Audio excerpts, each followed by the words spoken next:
Halo guys, apa kabar? Nama saya Ruben Nuranata dan ini adalah podcast saya. Selamat datang di Rupspot. Judulnya ngobrol santai. Biasanya ngobrol santai bareng sahabat, bareng teman. Nah sekarang ngobrol santai bareng idola. Kenapa gue bilang idola? Karena sosok yang satu ini adalah idola gue. Ketika gue waktu itu sore-sore nonton, kalau nggak salah Sabtu kalau nggak salah ya, nonton Antv. Wah, yang tahu Antv pasti tahu deh. Usia gue berapa?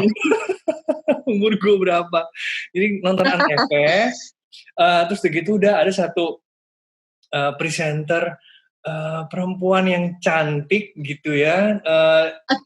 Namanya tuh acaranya Planet Remaja, ya Planet Remaja. Jadi ada macam-macam liputan skateboard lah, terus ada musik ini, musik itu, video klip dan segala macam. It's a variety show gitu, yang benar-benar gue tuh kayak udah terpaku aja di kursi gue, terus kayak nungguin mau iklan seberapa banyak gue tungguin bener-bener gitu ya. Kenapa? Karena acaranya tuh ngebawainnya asik gitu ya, remaja banget dan relate banget dengan gue yang waktu itu memang masih remaja gitu ya. Dan gue sudah sedang berada di rumah ngobrol-ngobrol santai. Tadi kita udah ngobrol-ngobrol di depan, sekarang kita mau ngobrol yang agak lebih serius ya. Ladies and gentlemen, please welcome Daisy Novianti. Yeay! Halo, sudah tidak remaja. Itu tahun berapa ya? Dek? Itu tahun 97, Maret 97 itu pertama kali aku on air, gue bawain. Yes. Gitu. Maret 97 tuh, gue masih SMA dong. Gue masih SMA. Waktu itu gue kelas 2 SMA, mungkin lo SMP. Oh iya. Nah, kayaknya sih gitu. Jadi waktu itu gue kelas 2 SMA, tengah-tengah tuh memang bukan pas tahun ajaran baru, jadi nanggung banget. Nah, Maret 97, terus baru Julinya kan naik-naikan kelas gitu. Jadi memang remaja-remaja tanggung gitu deh. Kok bisa sih ada di situ? Maksudnya kan biasanya kan nggak tahu ya, karena gue nggak pernah ngeliat lo di ini sih di majalah gitu. Gue nggak pernah lihat, tiba-tiba gue langsung lihat lo di di acara itu gitu, di Planet Remaja gitu loh. Ya. Jadi memang fase kehidupan gue ini kebolak, bukan terbalik ya. Umumnya kan dari ikut pemilihan majalah, lalu ke TV gitu. Nah, jalan hidup yang diberikan ke gue itu memang runutannya nggak A B C D, tapi C B A D gitu. Jadi dari ikut dulu sih memang ikut model dulu di Palembang, dulu kan tinggal di Palembang. Nah setelah itu sering ke Jakarta untuk foto, terus diajakin untuk casting presenter gitu. Nah setelah casting presenter itu ya dapat acara TV, terus ikut majalah, kebalikan tuh dari TV terus ke majalah. Nah setelah TV terus majalah, biasanya kan main sinetron terus dapat iklan gitu. Nah ini kebalik juga, iklan terus diajakin main sinetron gitu. Setelah itu baru radio. Jadi memang kalau sekarang kan banyak penyiar radio terus ke TV gitu ya. Kok gue dulu kebalik ya, dari TV, radio malah gitu. Jadi memang disuruh nyobainnya tidak berurutan 1, 2, 3, 4. Disuruh cobainnya dari yang tengah-tengah dulu gitu. Lucu sih memang. Makanya kalau misalnya dulu dicari nggak ada di majalah, tiba-tiba jeng di TV. Iya, jadi gue nggak pernah tahu tuh Nah kalau kayak zaman itu kan ada, ingat gak ada sinetron Pondok Indah? Nah gue sempet lihat tuh Tia Ivanka kalau nggak salah pernah. Iya, Tia Ivanka, Wulan Guritno, ya kan? Guritno, ya kan, terus ada di majalah dulu, sebetulnya, oh ini dia nih, gue pernah lihat nih gitu. Nah, jadi kan karena karena kebolak-balik itu gitu, jadinya guys, gue akhirnya bisa ketemu idola gue waktu gue melamar menjadi penyiar radio di Kiss FM. Waktu itu gue inget banget yang interview gue adalah suami lu.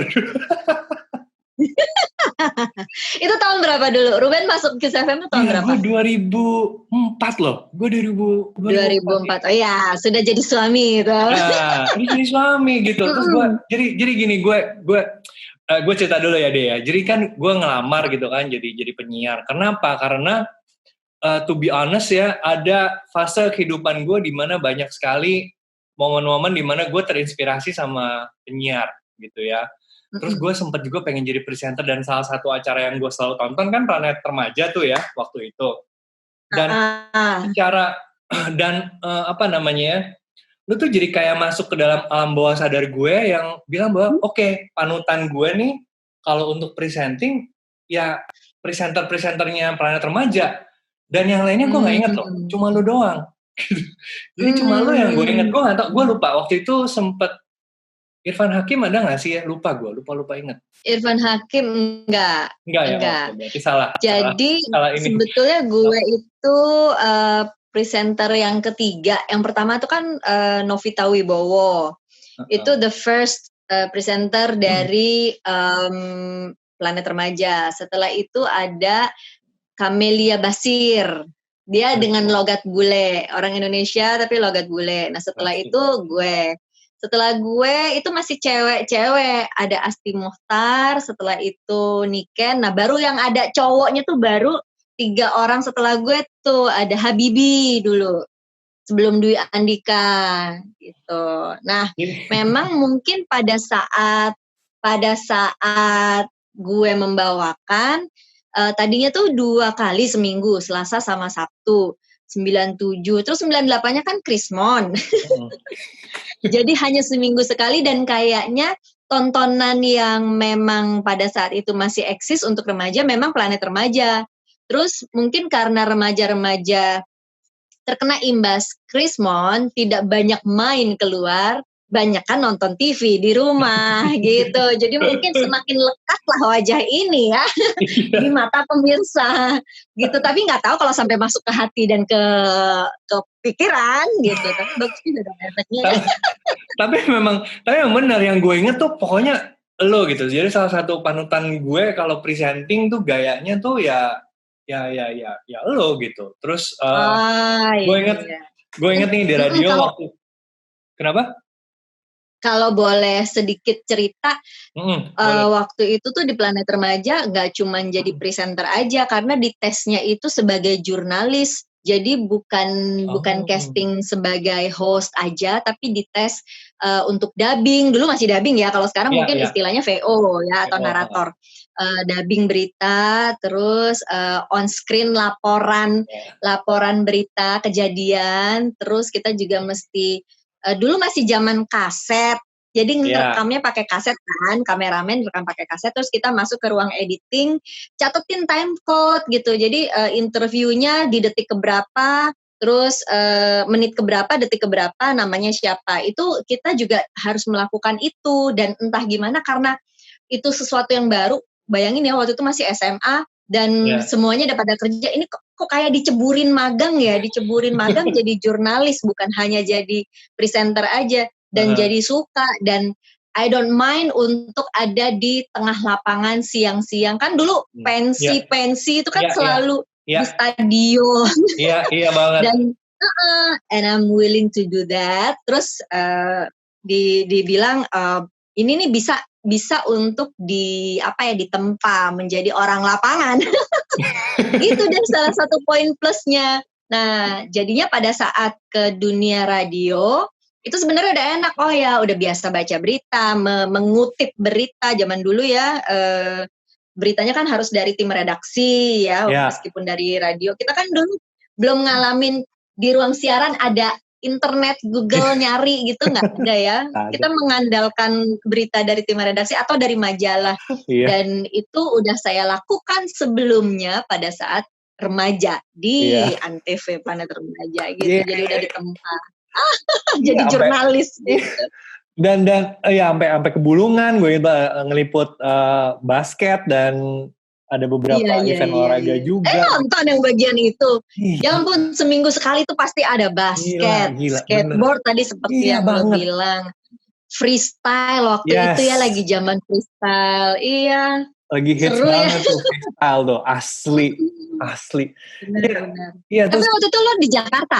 gue di Jakarta banget. Itu tuh gini, gue inget banget ya waktu Krismon itu when it hits me, when the reality hits me gitu, gue tuh kayak gila, gue mau jadi apa nih gitu. Maksudnya, wow, ini dengan kekacauan ini semua, what I wanna be gitu. Karena kan biasa ya, you know lah, remaja zaman itu kan kayak ya udahlah, santai aja gitu kan. Ya udah go with the flow lah, terserah lah mau jadi apa. Ya be it lah, yang penting banyak duit ya kan. Nah, tapi it hits me gitu loh at that time. Dan ketika itu tuh gue jadi nggak tahu ya, mungkin jadi membuat gue berpikir gitu loh, kayak apa yang kira-kira cocok dengan gue dan gue suka gitu loh. Dan ya kan waktu itu gue inget banget, waktu itu gue bercita-cita di dalam hati gue mau jadi penyiar gara-gara gue dengerin, lu inget dong zaman dulu tuh ada satu radio yang terkenal namanya radio DMC. Ingat gak lo? Pokoknya radionya di ujung. Nah, gue inget banget di ujung karena ya radio gue rusak gitu ya, jadi nggak bisa putar ke channel mana-mana. Pokoknya udah paling ujung udah itu. Nah, itu ada satu, ya gue kalau gue boleh cerita sedikit, ini berkaitan dengan apa namanya season gitu ya, yang nanti kita akan ngobrolin. Jadi gue waktu itu denger Rita Reti, nggak tahu masih ada apa enggak. Terus dia tuh kayak enak banget suaranya ya, terus kayak keren banget deh. Pokoknya gue bercita-cita pengen jadi penyiar radio or presenter or whatever gitu ya. Tapi gue tuh nggak mau yang dari situ gue udah set, gue nggak mau yang di depan TV. Tapi gue punya beberapa referensi style presenting gitu. Nah, abis itu ya udah gue lanjut masuk ke radio ya. Gue diinterview oleh suami Anda gitu ya. Dan setelah masuk gue kaget banget ternyata lo adalah istrinya gitu. Gue tuh kayak yang wow, oh my goodness gitu kan. Terus udah gitu. Nah, itu gak tahu, tapi gue masih ada loh di radio sebelah waktu itu. Masih ada di radio sebelah. Iya kan. Gue inget kok, abis lo siaran, lo ke tempatnya Adin kan. Terus Adin kan depannya kan si Fali sama. Iya. Pokoknya lo ngobrol sama Fali deh. Terus gue waktu itu abis keluar dari biasa ruang training kan, gue keluar terus gue kayak ruang training. Oh my god, gue masih ingat banget deh baju yang lo pakai. Baju yang lo pakai itu baju putih, terus ada lambang PMI, bukan PMI Red Cross, lambang Red Cross itu gitu. Terus rambut tuh dikuncir, terus gue kayak yang I'm starstruck gitu kayak gila serius. Gue nggak melebih-lebihkan, tapi lu pasti inget ekspresi gue waktu itu. Kayak gue tuh nggak bisa ngomong, kayak pengen ngobrol sama lu, cuman kayak gila, dia tuh tetangga penyiar di radio sebelah. Di radio sebelah. Dan gue tuh kayak gila, gue bisa sedekat ini dengan yang gue tonton waktu itu gitu, beberapa tahun sebelumnya gitu kan. Gue pantengin tuh setiap Sabtu gitu. Gue inget banget tuh sore-sore tuh gue kayak yang udah ini deh pasti Planet Remaja gitu kan. Dan ya masuk gaya lu tuh menjadi salah satu referensi gue untuk present, untuk waktu itu gitu ya.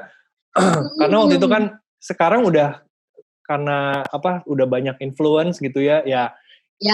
Adin salah satu yang memberikan influence juga ke gue untuk gaya ngomong, gaya how to pronounce English and how to style siarannya gimana gitu. Dan ya kayak gitu. Dan waktu itu gue inget banget ya gue starstruck, terus gue kayak mau ngomong kayak aduh gimana gitu, kayak malu-malu ya, kayak ya gitu deh gitu, kayak gimana gitu. Nah ternyata beneran ada begitu ya. beneran gue nggak bohong, gue masih inget banget tuh, memori itu masih melekat di kepala gue tuh, kayak yang gila, wow, oh my god, kayak gila, gue sedekat ini loh sama orang yang biasa gue nonton di TV waktu itu gitu. Dan jadi sekarang gantian gue yang malu dengernya. lalu. Nah, terus jadi guys gini, ini tema gue ngobrol sama Dee hari ini adalah dari Planet Remaja ke Planet Sport ya. Kenapa Planet Sport nanti gue akan jelasin sedikit dan kita akan masuk ke dalam ke sana gitu. Nah, sebenarnya jadi presenter atau jadi penyiar atau berkecimpung di dalam itu sebenarnya dari dulu udah cita-cita apa punya cita-cita lain sih? Kalau cita-cita jadi presenter tuh nggak pernah terpikir sebetulnya. Dari SD sampai SMP, dulu kan suka ya ditanya cita-cita gitu. Itu selalu jawabnya tuh dokter. I have no idea sekolah dokter itu gimana pada saat itu, pokoknya jawabnya pengen jadi dokter gitu kan. Nah setelah SMA baru tuh mulai merasa kok ada interest lain ya. Pada saat SMA itu SMA kelas 1 aku masih di Palembang nih. Itu banyak banget konflik gitu antara yang geng basket sama geng paskibra yang gitu-gitu kan, biasa seperti itu. Nah, biasanya gue tuh yang disuruh maju, suruh ngomong gitu. Misalnya nanti ada permasalahan apa gini, gue suruh nyampein ke orang. Terus gue lagi disuruh nyampein ke orang, nanti orang ngomong apa, gue lagi sampein. Terus gue ngerasa gini, udah kayaknya kalau kayak gini, mendingan gue jadi moderator aja nih, moderator orang berantem. Jadi merasa kebetulan gue tuh kemana aja, jadi main basket gue main, terus ada ekskul softball gue ikut, hanya karena gue suka seragamnya gitu, jadi kan kenal sama kakak kelas, keren banget, terus ikut gerak jalan, gue ikut gitu, meskipun akhirnya gue nggak kepilih ya, yang dipilih kan pasti yang tinggi-tinggi, yang tinggi-tinggi gitu. Tapi gue ikut latihan. Nah, dengan banyaknya ikut kegiatan, ternyata banyak temen, banyak juga yang nggak suka gitu. Tapi pada akhirnya gue merasa gini, ini kok nggak sukanya ini sama itu kok banyakan karena miskom gitu kan. Yang ngomong ini belum tentu benar. Jadi merasa kayaknya ini ada yang mesti gue benerin deh soal komunikasi antara A dan B, C dan X yang seperti itu. Dari situ mulai mengasah permasalahan. Nggak cuman konflik antar kegiatan, tapi teman-teman sekitar yang pacaran gitu kan. Yang pacaran, yang ya pokoknya konflik-konflik remaja sebetulnya yang menurut gue ini bisa diomongin kalau bertatapan langsung gitu. Iya, betul. Bibit-bibit menjadi moderator diawali dengan yang seperti itu, gitu kan. Nah, terus dari situ mulai berpikir gini, karena udah sering bukan terlibat ya, karena udah sering ketemu sama teman-teman A, B, C, akhirnya sering diajak-ajak. Sering nongkrong bareng. Akhirnya kalau ada acara sekolah dilibatkan. Seperti pada saat kuliah itu baru tuh kok berkembang banyak sekali. Ya pada saat jadi presenter ya ditawarin MC, ditawarin ngajar. Waktu itu masih kuliah ditawarin ngajar.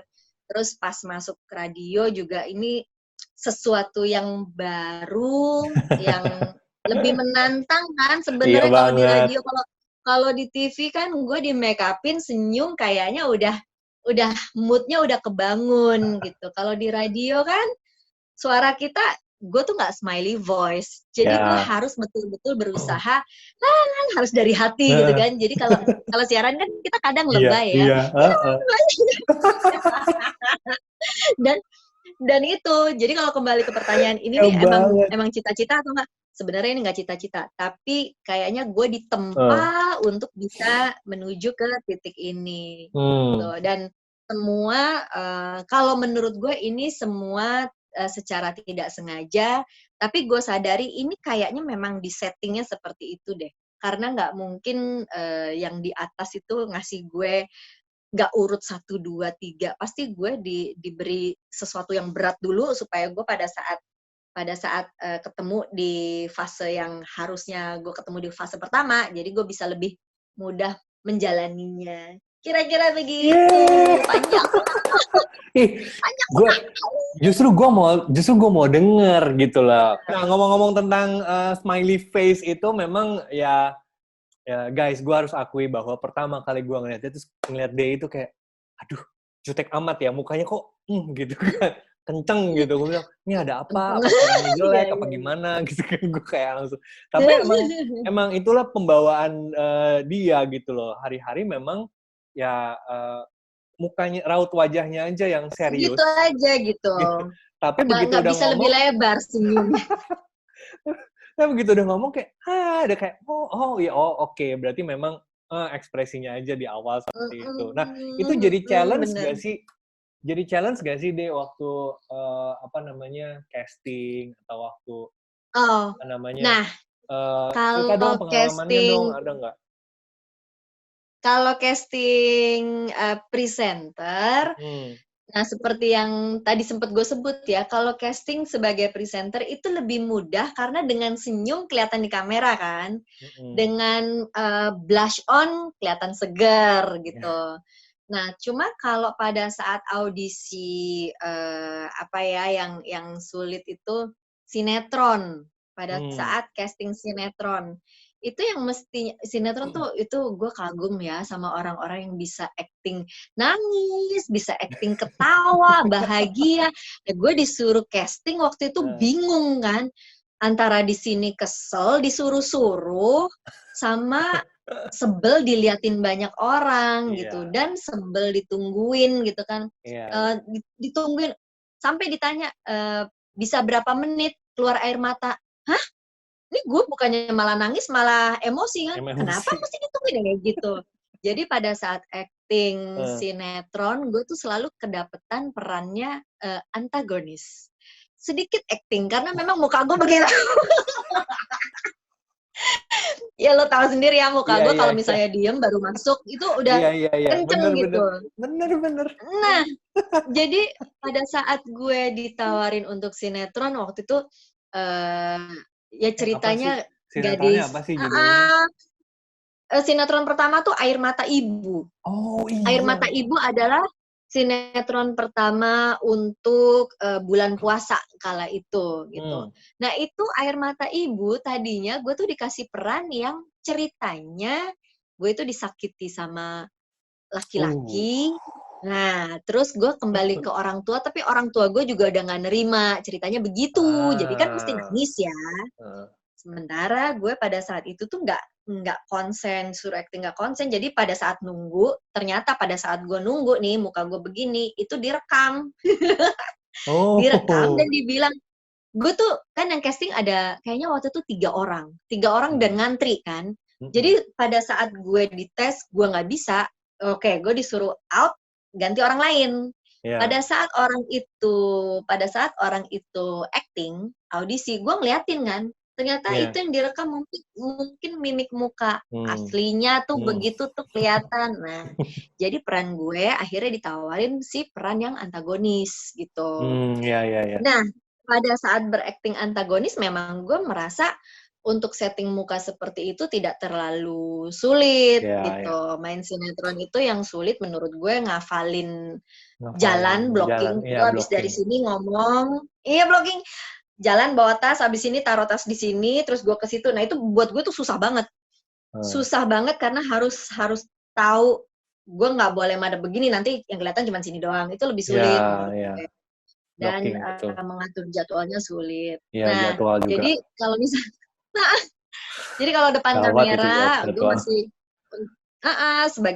sebagai presenter masih bisa kita kelihatan happy, senang sama berita yang kita bawain, dan sulit kalau yang tadi tuh berkenaan dengan smiley voice. I don't have smiley voice.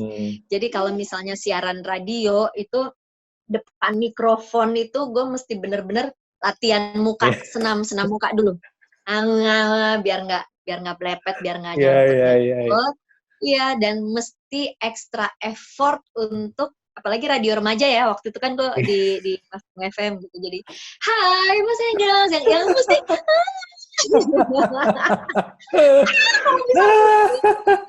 ditarik semua ya, kedengeran banget ya, sampai nah waktu itu ya karena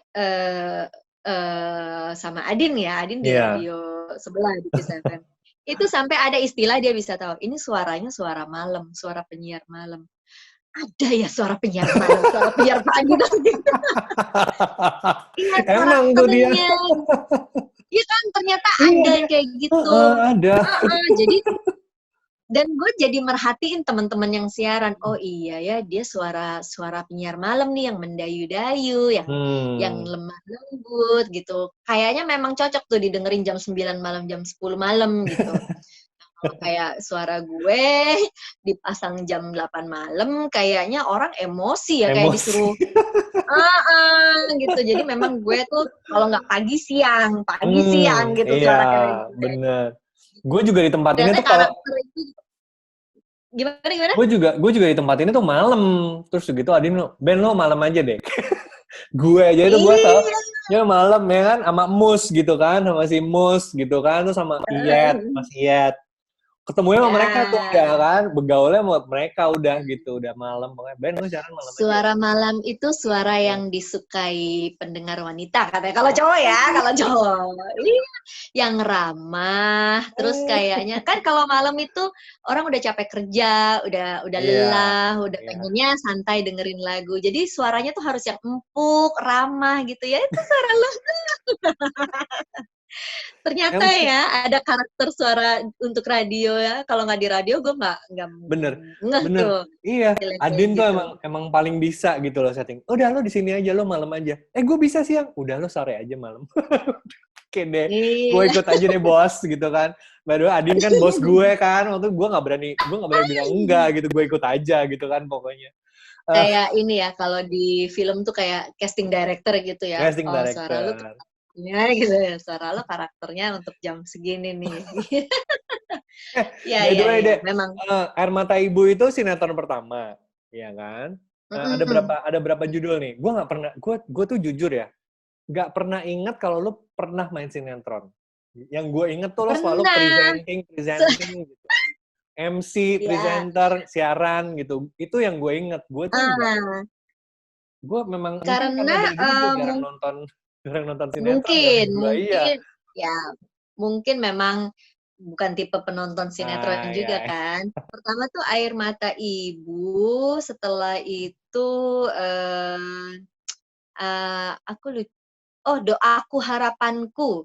Yang untuk sinetron puasa itu Doaku Harapanku. Air Mata Ibu itu sinetron panjang. Terus pernah ikut yang lumayan lama itu Bidadari. Lu di Bidadari? Ya Allah. Ini peri. Bukan gue perinya. Bukan lo. Nggak lulus akhlak jadi peri. itu lucu tuh. Jadi waktu pertama casting itu ceritanya gue itu peran antagonis. Jadi ceritanya gue adalah adik dari ibu tirinya si Lala. Kan Lala si Marshanda. Iya. Nah, jadi gue adiknya si ibu tirinya. Ikutan jahat sebenarnya, ikutan konspirasi lah gitu. Nah, tapi karena itu sinetronnya kan cukup lama, panjang, sampai ganti beberapa sutradara, dan sampai ganti penulis skenario juga kok. Nah, one day entah gimana, tiba-tiba karakter gue itu bertransisi. Dari yang tadinya suka jelek-jelekin Lala gitu, pada akhirnya gue ikut bantuin. Gue sempat mikir, ini apa karena ganti penulis skenario ya, jadi gue karakternya berubah. Apa ini dilihat dari karena gue udah lama main, kenapa nggak jadi baik-baik gitu mungkin ya, gue nggak tahu juga. Terus abis sinetron itu terus gini, terus gue mau lanjut cerita nih ya, Dek. Jadi kan waktu itu kan sempat gue nggak, ya pokoknya gue siaran, terus gue pindah radio, terus udah akhirnya gue ya di sekolah public speaking dan segala macem gitu ya. Terus I lost track of your career, tapi akhir-akhir beberapa tahun kemarin tuh gue sering banget ngeliat lo jadi presenter bola gitu ya, jadi presenter bola. Tapi nggak cuma bola deh, kayaknya ada satu momen di mana lo jadi presenter, tapi presenter sport gitu kan, di televisi mana ya kalau nggak salah. Metro TV kalau nggak salah ya. Metro TV itu gue bawain acara lifestyle, bukan sport. Oh, oke. Meskipun ada salah satu dalam lifestyle itu memang olahraga, tapi programnya itu sendiri program lifestyle, bukan program olahraga. Jadi ada yang gue bawain di Metro TV ya, itu acaranya lifestyle, ya ke salon, terus olahraga, waktu itu apa, ice skating, terus ke hotel, seperti itu. Meliput tempat-tempat yang bekerja sama dengan si brand yang bikin program itu. Tapi kalau untuk acara olahraga, bawainnya memang sepak bola sih. 2002 itu pertama bawain itu di Trans TV baru buka. Trans TV baru buka, bawain Liga Spanyol. Nah, setelah itu baru ke TV7 waktu itu namanya masih TV7. Masih TV7, iya, gue ingat. 2002 sampai pindah ke Trans akhirnya mereka menjadi Trans 7. Dan terakhir siaran kemarin itu akhir Februari 2020. Jadi in total 17 tahun ya, 17 tahun bawain. Wow. Itu angka yang luar biasa, menakjubkan, dan gue pun nggak percaya. Benar-benar. Tapi luar biasa selama perjalanan itu pun gue juga bawain acara lain. Maksudnya kayak infotainment itu di Trans TV juga gue bawain, dan sempat juga untuk The ITV. The ITV itu acara masak. Acara masak, gue nggak pernah tahu tuh. Acara masak tuh gue berdua sama Adin sebenarnya. Jadi masaknya suami istri. Iya, lumayan lama itu bawainnya. Lumayan lama kok. Dan itu benar-benar challenging ya. Maksudnya resep harus bikin sendiri, terus harus uji coba sendiri. Uji coba sendiri tapi presentnya sama suami gitu kan, itu agak lucu sebetulnya gitu kan. Tipe suamiku yang cuek kan. I know. Ya cuek banget gitu. Dan ya kalau dia merasa dia nggak tahu ya, itu namanya itu, ternyata namanya dia salah sebut, yang kayak gitu tuh. Jadi bikin kita jadi malah acaranya lebih fun, padahal pengennya tuh acaranya masak mesra, pengennya, tapi sama kita jadi masak lawak. Komedi gitu. Tapi 17 tahun tuh pengalaman yang luar biasa menurut gue. Kayak gue berkarir di radio kayaknya cuman 9 tahun. Gue 5 tahun di radio. Di KISS tuh gue hampir 5 tahun, terus sisanya gue di radio yang lain gitu ya. Selama 17 tahun, ada nggak cerita dong satu pengalaman yang sebagai, ini konteksnya presenter sport ya, sport bola gitu ya, yang lo nggak bisa lupa. Lo bakal inget dan lo bakal cerita, gila nih gue ini keren banget. Nah, kan kayak tadi kan momen gue kan cerita gue ketemu idola gue yang waktu masa remaja gue liat di TV tuh kayak, dan seriously gue beberapa kali ya ketemu teman-teman yang waktu gue kerja di sekolah public speaking gitu, gue selalu bilang lu mesti punya idol gitu, lu mesti punya satu acuan, maksudnya someone that you are, you know, as a reference of your style of presenting gitu. Dan mine is kalau teman-teman gue waktu itu bilangnya gini, one is if you know, waktu itu ada Antv dan gue cerita tentang lo gitu, dan yang kedua gue kalau di radio gue cerita tentang Adin sama Mas Iyet karena sama Mus gitu. Jadi mereka tuh yang wah keren banget gitu gaya siarannya gitu, dan waktu gue public speaking ya, tapi jarang-jarang loh, biasanya kalau cowok itu idolizingnya juga presenter cowok loh. Ini maksudnya gue juga terkejut ya. Sangat terkejut gitu. Ya gue pun juga terkejut kok.